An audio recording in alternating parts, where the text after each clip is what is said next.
All right, you guys, we're at 5. Next episode of The Curse. The Curse, the Curse, the Curse. The Curse. I think this one's the one with Osiris. I think Daniel's the blonde chick is like X or something. We'll see. All right, you guys, here we are. We're at 5. We're gonna count it. I'm gonna press play and then I'm gonna hit the bathroom real quick. All right, here we go. 1, 2, 3. I'll be right back. Oh, yep, that's the episode.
Damn, I gotta get the DVDs for the commentary.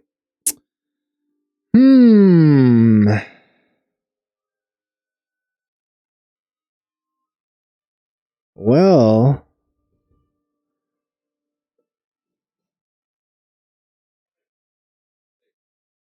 I could probably put just the commentary on, no? I mean, I've seen the episode, so I know what's pretty much going on for the most part. And for the people watching, they could either listen to commentary or me, I guess. Oh, I don't know, dude.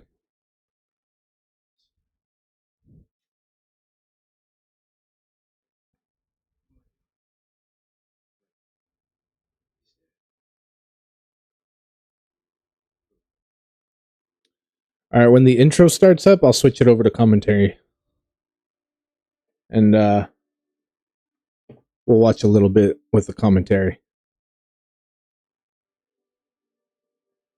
Can I do it without having to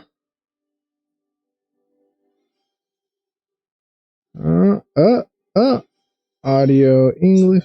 Yep, there we go, commentary. Just to prompt you to pause the image.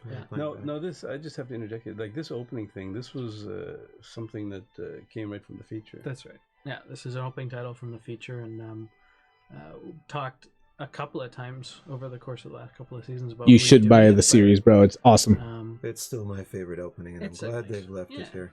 No? Will they get mad at commentary? For this episode, I don't think they recorded the audio for the commentary to YouTube. We'll see. Let's see if I get any warnings. Gould mythology. So this opening sequence is particularly appropriate for this episode. It's interesting how the series has sort of gone a little bit away from the whole Egyptian thing, but every once in a while we'll come back and we'll just rebase ourselves again. Right. And here we are on Earth with our opening funeral sequence, which Peter and I talked about at length.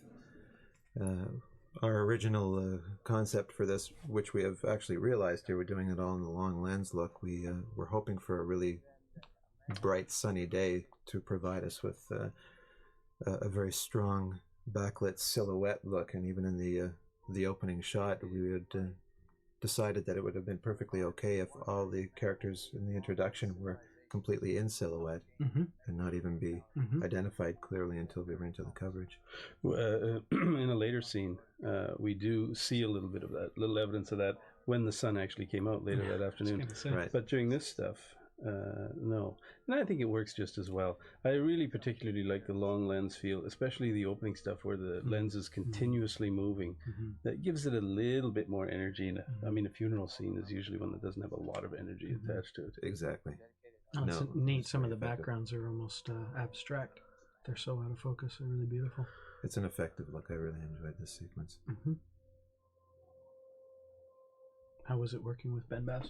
Ben was wonderful. He brought a lot to the table and was always interested. I know, dude, right? To make it better, and was looking for feedback all the time, which was great. He was very, very involved, and I enjoyed him. We'll probably get so much more insight into like what they were thinking and doing, and callbacks to what other sci-fi or stories or human lore that we have, incorporating it into these shows. That's pretty cool, dude. Commentaries are cool. It's And just here comes our introduction to sometimes I just want to watch the episode. Music. Nice. Wonderful, wonderful lady, Anna Louise Plowman. Not only that, she's almost as tall as I am. Really? And how tall are you, Peter?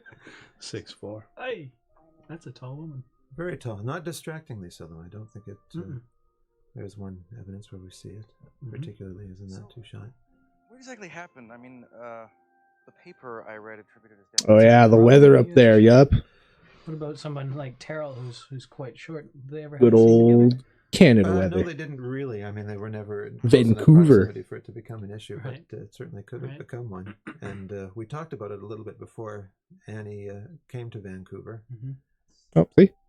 We raised it as a potential concern, but This is where the highly technical tool that we use comes in handy. It's been used for years, and it's called an apple box. Yeah. And it comes in various sizes: quarter, half, or full.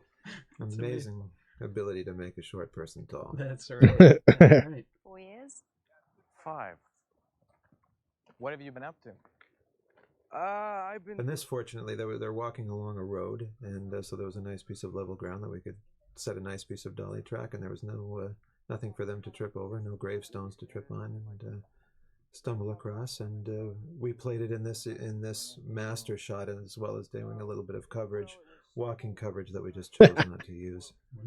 And For the again, record, I'm we not a did under the canoe. canopy of these leaves because we felt that the harsh sunlight would really detract from what we were doing here. And we liked it in the background, though. We didn't like it on our players, but we liked it in the background. And there's an example, and here as well, the dappled light effect on them is really quite effective. Which graveyard is this?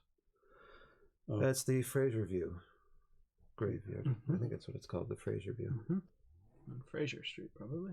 Bro, the Fraser View Graveyard. But this was actually one of the only parts of the Dr. Fraser, is that like foreshadowing or something? We chose for this reason. There was a few other areas that were much more open. That's pretty. Yeah, this is a pretty sequence. Now, this fountain, I have to actually thank our producer, John Smith, for. This was definitely something that he insisted on having. Absolutely. And I wasn't sure at the time. And nor was I. No, nor In was fact, Andy. I was quite certain that we wouldn't want to use it. I figured that it would be distracting.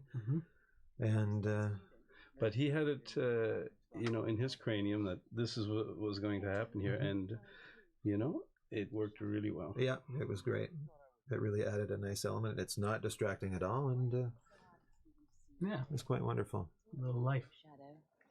Even after you left. Now, this is shot on a 400mm lens. Respect to Canada Trailer Park Boys, And, our continental the heroes. camera Yeah, doesn't actually dude. move. They just continue All the way to from move. Sunnyvale. And the toughest thing about this, of course, is the focus puller's job. Maintaining of the focus, yeah. Terry McEwen, who's trying to keep all this in The focus no-tell continuously. motel. And the closer they get, Even the darker ghosts they be get. like, we the fuck out, dog. But finally, they stop moving to make the job a little bit easier, and we get into coverage at this point. And you'll notice how both characters have this wonderful backlit sunlight rim across them that we simply turned the bench around so they looked just as wonderful in the backlight, and only it wasn't just reserved for one of the two characters. Right. And as I recall, the sun was setting very quickly when we were doing her close-up. That's right. And I think the bench, in fact, was moved from its original location by about, 200-300 feet, and actually moved 2 or 3 times to try to stay in the setting sun. Exactly. Wow. Chasing the light. But these two guys were How just poetic. so on their game that rehearsals weren't required. We would roll in the rehearsals once we had our focus marks. So I've asked both Martin and Peter, what do you think of shooting briefing room scenes, blocking briefing room scenes? That's a good question, actually, because we spend a lot of time here. Mm-hmm. It's a little like going for breakfast. You always do it in the same place at the same time. Although, oddly enough, they're always in different chairs. They certainly don't have assigned seating, so thank goodness for that. We can put them where we want when we want, and there is no hard, steadfast rule as to where we put the people here. Well, for a time, I tried to experiment with sort of different looks in the briefing room. Mm-hmm. But it actually got distracting because the idea of the briefing room is to convey information. Right. So it's not to be fancy, right? That's right. I think the less you detract from that, the more successful anything done in the briefing room is. Mm-hmm. It's a good point. Mm-hmm. Her. I meant her. But this was an opportunity as well to sort of break from that a little bit. The only information given is Hammond providing these folks with an opportunity to go and take a holiday. So the mood lightens up a little bit. Mm-hmm. Well, almost with everyone.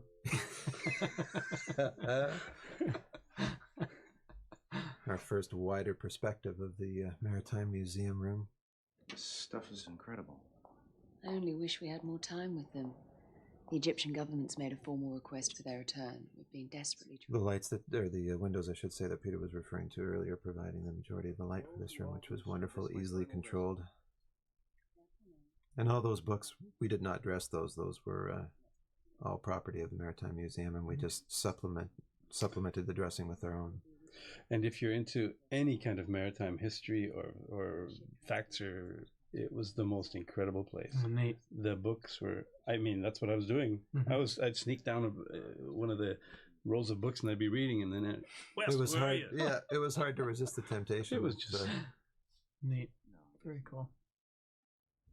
If these things went down with a ship, I guess that's in some ways that's the ultimate best location, one that we can get into and modify to our needs, but at the same time it has so much stuff that's already there that we for can sure. use. And the folks at the Maritime Museum were just tremendous. They were always on hand to do anything that we would require. If we needed something moved, if there was any supplemental dressing that we could add, they would be happy to provide it for us. And, Right on. Just a wonderful staff.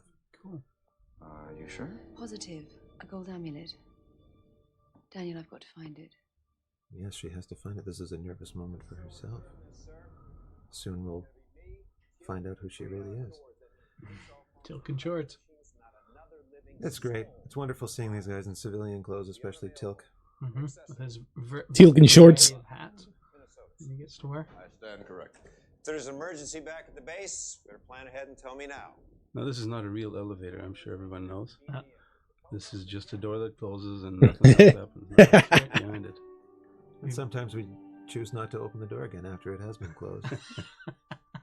I think we've done one trick shot where we made that elevator look as if it actually worked. Okay, now if you look into the background here, you'll actually see models of ships that were stored here in the museum that we didn't take out or couldn't redress. Mm-hmm. And there's sort of background dressing for a museum set that is supposed to be nothing but Egyptian antiquities. Mm-hmm.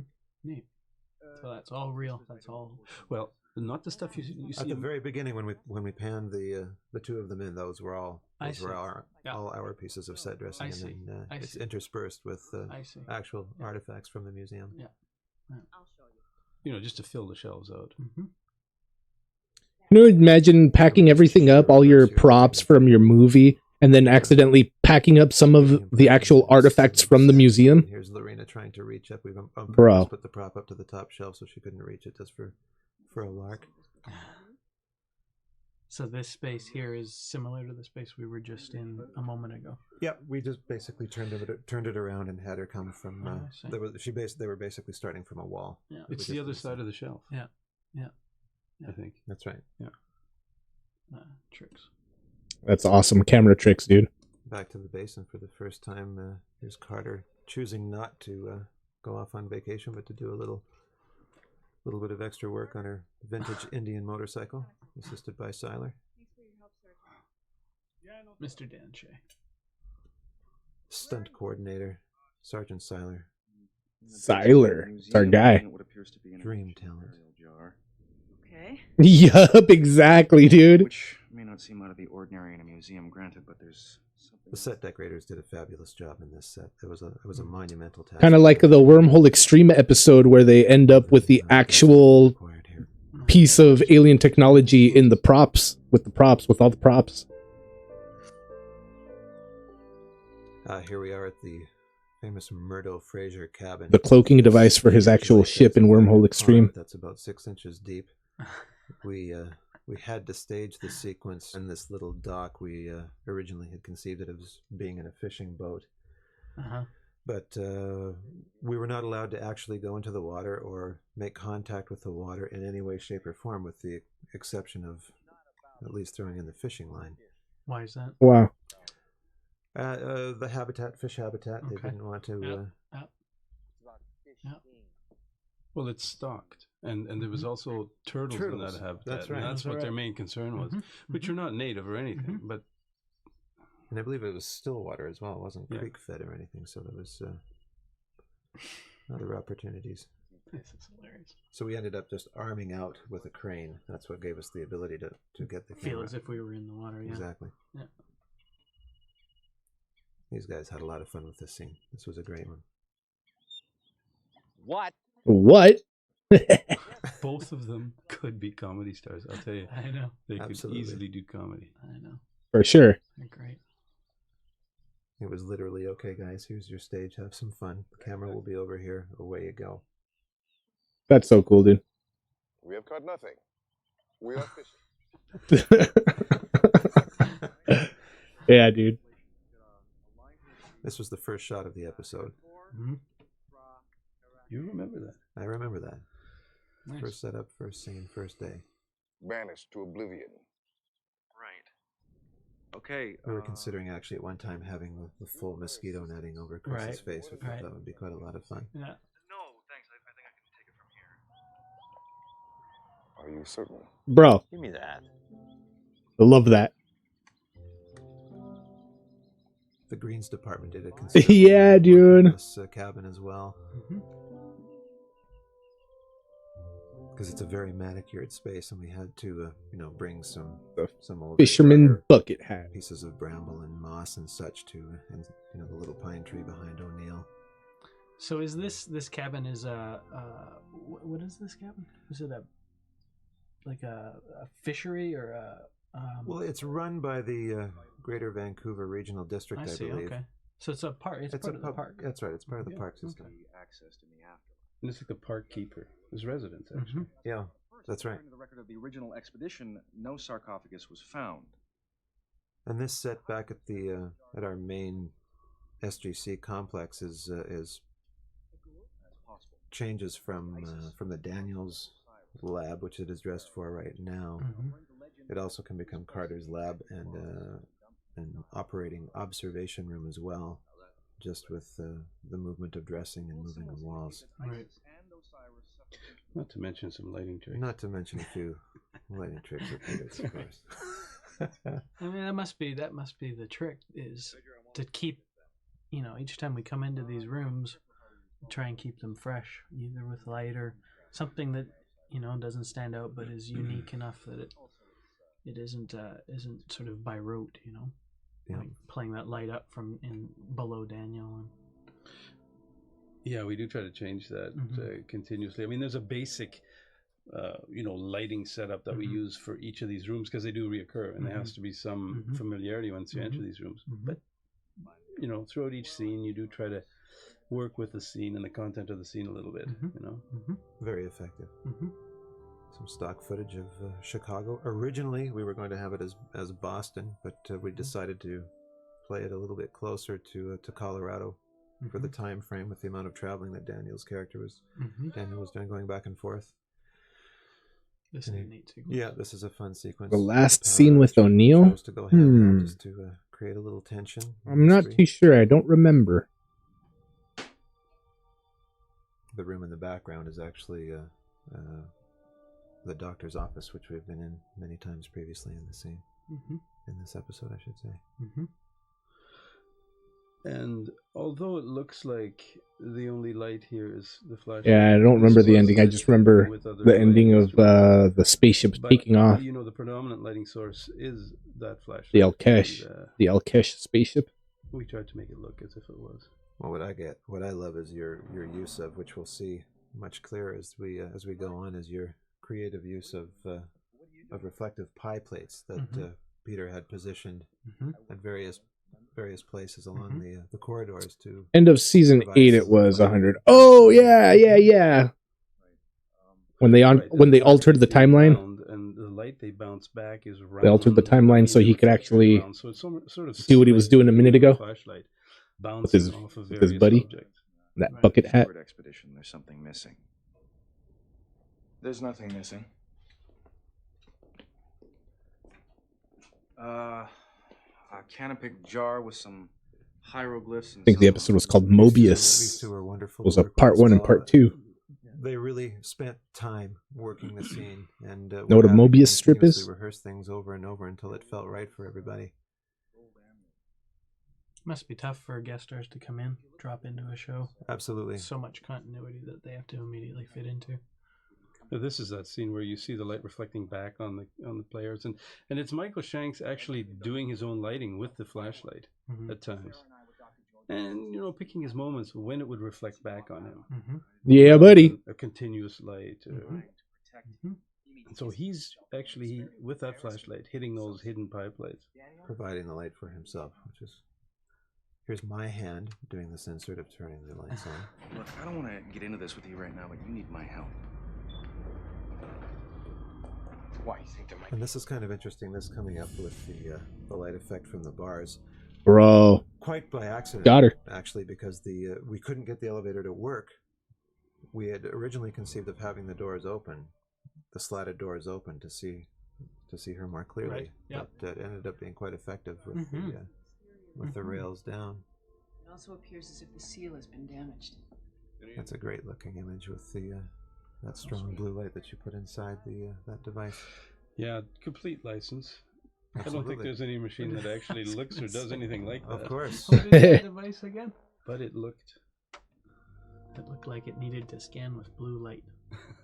And it certainly worked, especially with the blinky lights in the background. Said that the museum curator suffered a fatal blunt trauma to the skull. They don't think that you had any. No, they don't think that, but of course Stephen certainly didn't do anything to dissuade them from suspecting me, but fortunately I know a few. It's another interesting episode that Daniel is predominantly the main character, and the other guys are sort of in and out. It was a great opportunity for Michael to really stretch out and have some fun, and did a dynamite job. Was this the episode we came back from our hiatus to shoot?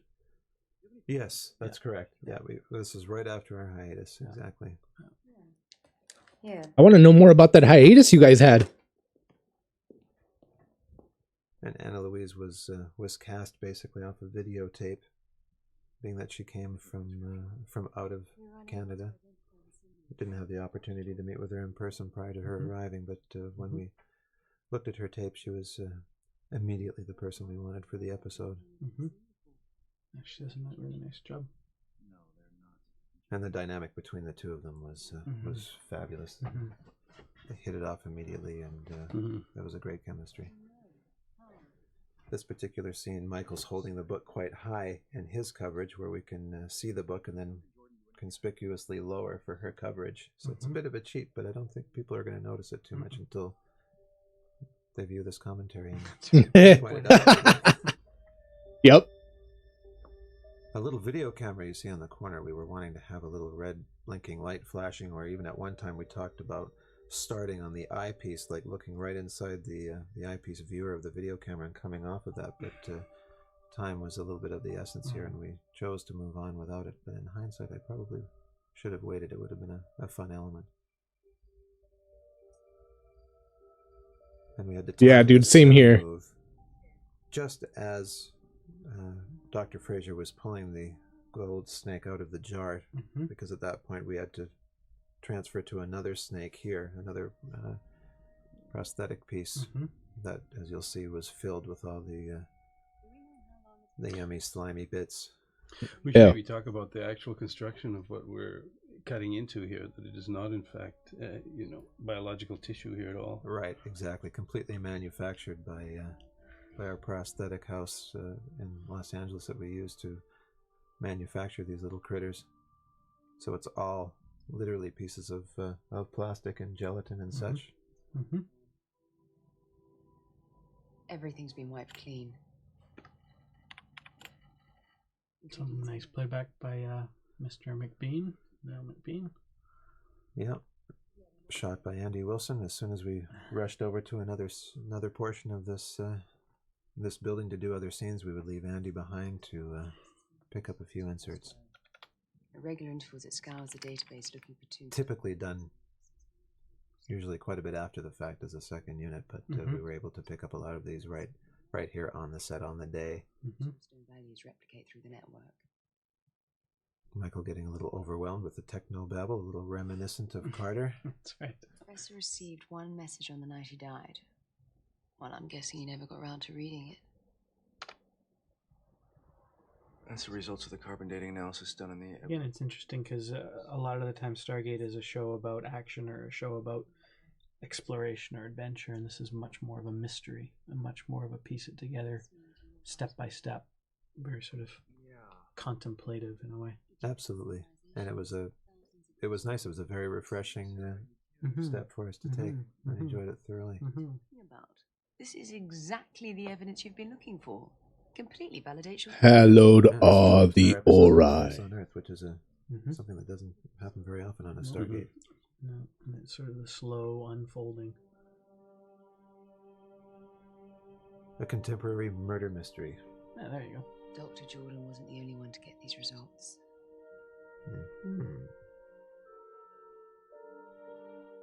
Love that pixelized effect. Yeah, when you get right in on a computer. Getting so close to them.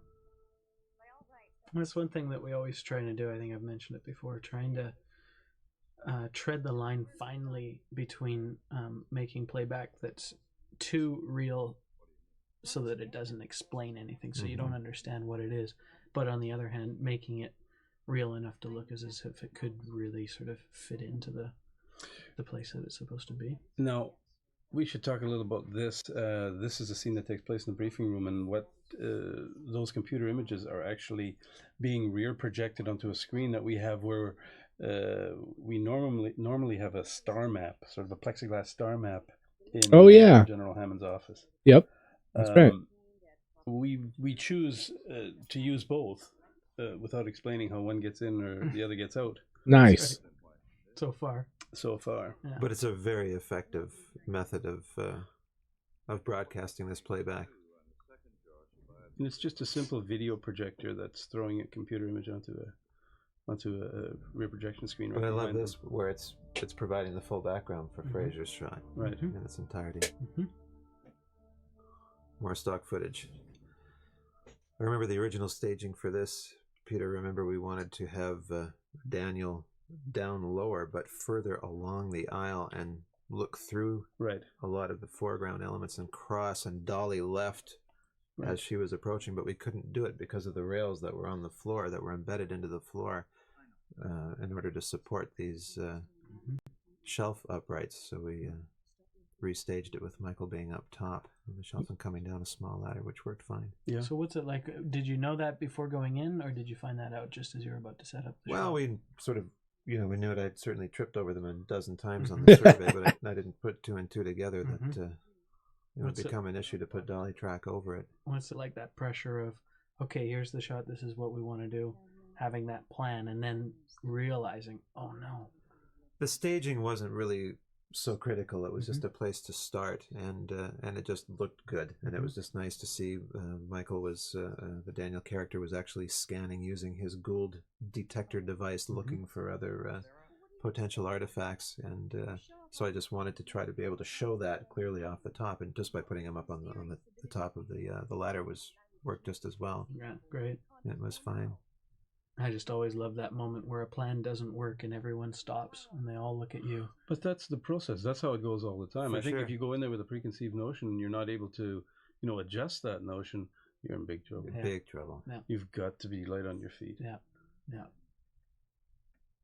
But that's where a guy like Peter comes in so wonderfully for me. I mean, if I, in my mind's eye, have something staged a certain way, and then when we get onto the floor and realize that it just isn't going to work for a number of reasons, which will become evident in the staging.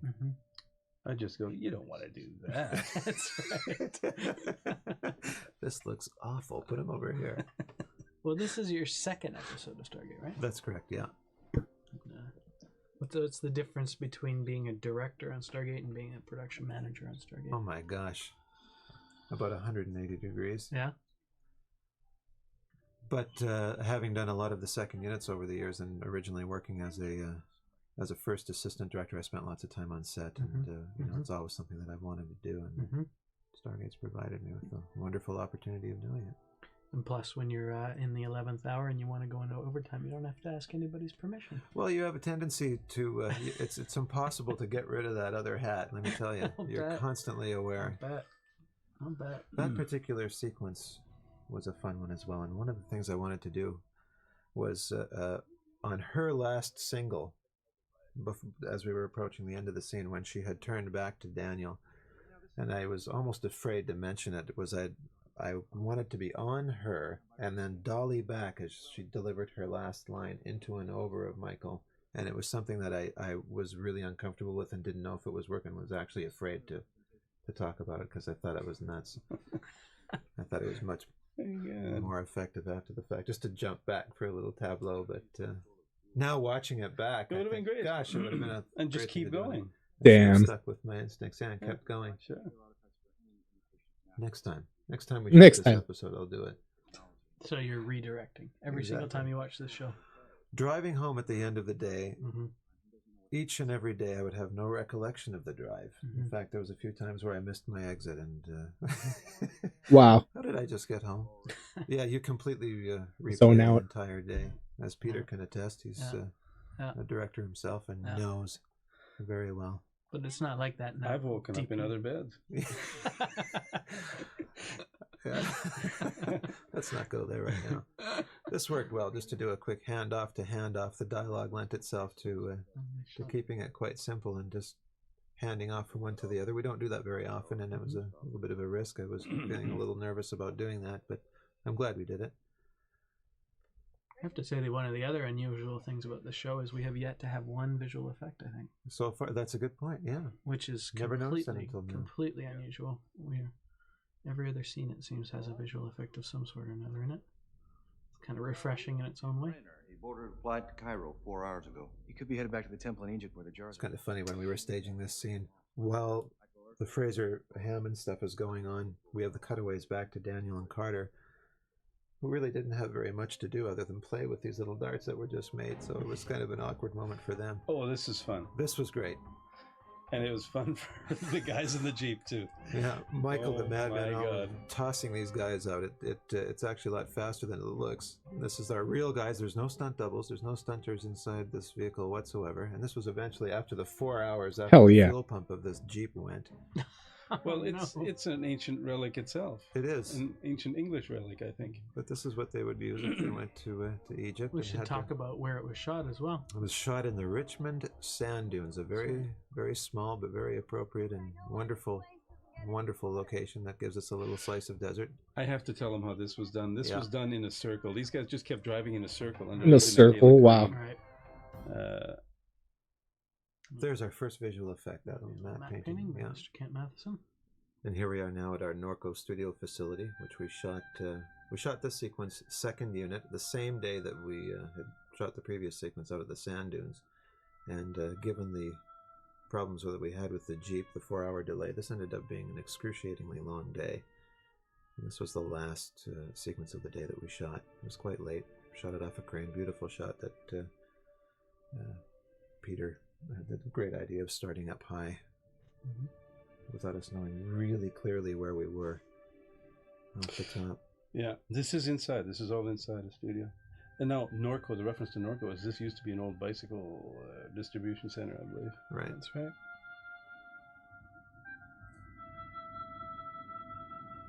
The construction of the set was quite interesting as well. The background is actually a painted fabric on the side walls. Not that wall right there. Yeah, that sidewall is actually painted fabric. That's a painted fabric. There's solid pillars, and the main hero wall with the old Egyptian painting is a solid wall as well that we had to brace for a later stunt that you're going to see. Yes. Once again, our hero key prop, beautifully crafted by our prop and model shop. What a fit. Look at that. Completely practical, no visual effects there whatsoever. A fully practical lighting effect and practical mechanical effect to open the actual device. And so what does he find here? What is that? This is one of our gold hand devices, which we've seen the ribbon device back in our pilot episode with Apophis.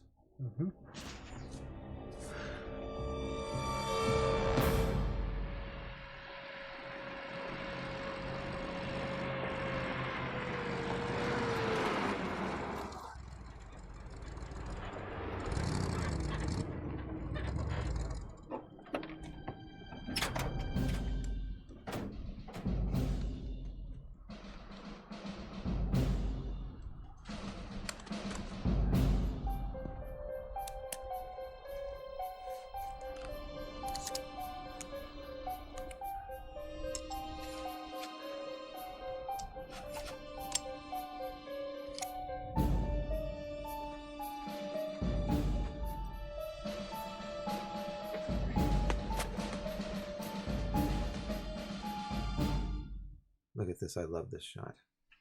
The lighting here is sensational. Yeah, it is great. And these very effective, strong xenon flashlights, which I just love. But not entirely by all the actors. They're pretty heavy. And they become cumbersome, actually, to carry. Now that extremely strong light, the big one, that actually is a bit of a happy accident. Although it was always intended to be there.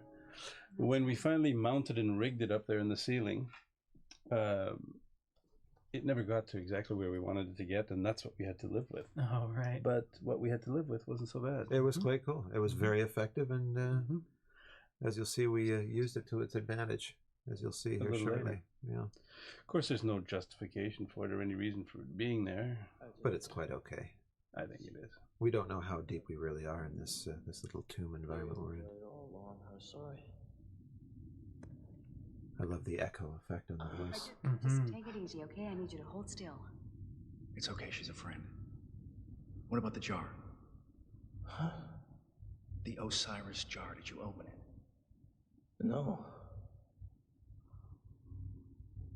Why did you come here? I figured out the amulet was a key. Poor Ben had to spend the better part of this production day just laying face down in the dirt. Daniel, we have to get him out of here. Stephen, who did this to you? And here she comes walking out of that wonderful light. Visual effects eye glow. Sarah?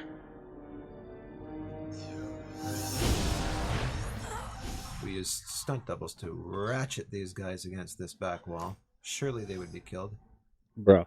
There's a CG dart coming out of the gun and hitting the shield of the hand device. Daniel Jackson, you seem to know much of the Gould. Much more I than love the effect. The flange voice effect seems to be so wonderful on everybody that it's used on. That's such great effect. It's a tricky effect as well to balance so that it doesn't overpower what they're saying and right. And, not take over the scene.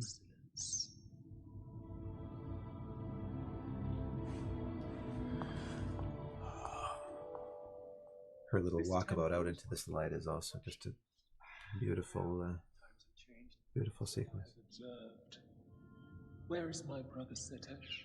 I decided we should frame her off to the left like that. I felt that her looking into a lit frame was more effective than her just being more centered into a... That was great, very effective. You've done me a great favor. Well, Christina McCoy did a wonderful job with her costume, and it just it sure really lent itself to this. really lent itself to this for sure. You have come far, it is true, but you are still weak. Even now you are torn between your desire to kill me and your concern for my host. She who freed. Unfortunately, we shot this in the summer. I mean, this was shot in late July, so natural suntan and sunburns going on as well, which was great considering that they were to be in Egypt. Mm-hmm.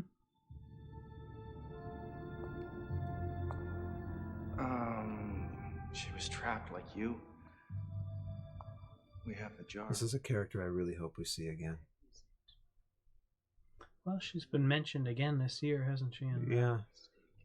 I suspect we might get lucky. And Device Effect from Rainmaker. Is my queen. Looks painful. Yeah.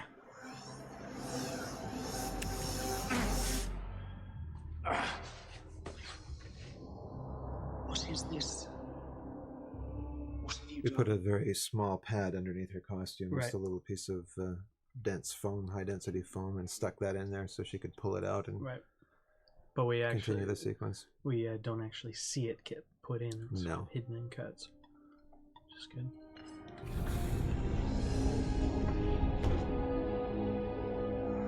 And this is where you do your visual effects embellishment of that effect, and this is wonderful. I love this shot. Yeah, this There is it an is. interesting one. This is actually The a El model that Cache. we shot and did a bit of time warping to sort of gain a little bit of scale and size as this spaceship comes out of the sand, and then we cut to our external plate. Yeah. Composite in the spaceship that Lost Boys Digital Pictures did. Oh, it's not an El Cache. All computer graphics, relatively straightforward design, but surprisingly tricky. It's all about matching the light, you know. Yeah, it's like a different pyramid ship, dude. Always, every time I talk about anything that Spike comes out of the bottom of it here in a second. making it live in the scene properly. This is the poster shot for me. And it was quite by accident that she lined up perfectly in the doorway. All right.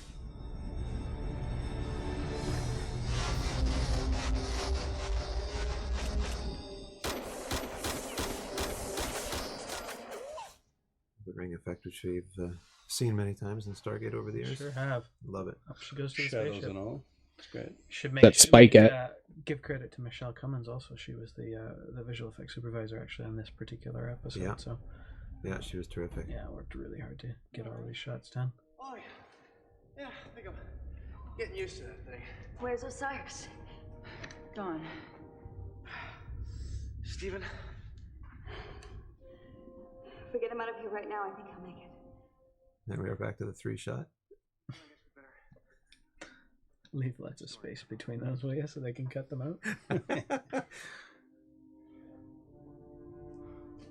And that's it. It's the end of the show. There it is. The spaceship flies away. The Spike. Love this one too.